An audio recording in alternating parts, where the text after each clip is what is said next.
Менің балаларыма қатты ұнады, өте дәмді шығады.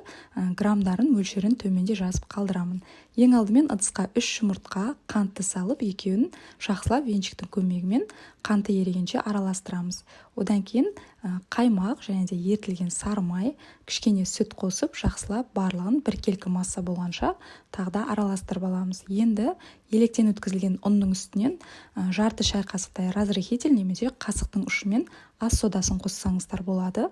Барлығын жаңағы сұйық массамыздың үстінен салып, жақсылап біркелкі қоймалжың қамырға айналғанша осылай араластырамыз. Мінекей қамырымыз дайын. Енді вафельницаны қыздырамыз. Менде қолжетімді бағадағы осындай қарапайым вафельница. Бірінші осылай сұйық маймен майлап, қамырды құйып, бетін жауып, бір 6-7 минуттың ішінде пісіреміз. Енді точно қанша минутта пісіп шығатыны ол сіздің вафельницаңызға байланысты. Дәл осы құраммен менде